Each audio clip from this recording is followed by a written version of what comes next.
പുഴവന്നു പുൽകുന്ന കരയുടെ അരുകിൽ വരുമെന്നു കരുതി ഞാൻ കാത്തിരുന്നു.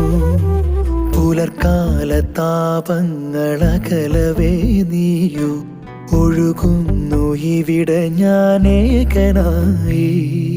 പാതിയിൽ വിട ചൊല്ലി നീയകന്നിടവേ കൂരിരുൾ നിറമാകെ മൂടവേ. നീ പകർന്നേകിയ വിരഹമാം നോവിനും മേലെ ഞാൻ കാണുന്നു പൂവണി. പുഴവന്നു പുൽകുന്ന കരയുടെ അരുകിൽ വരുമെന്നു കരുതി ഞാൻ കാത്തിരുന്നു.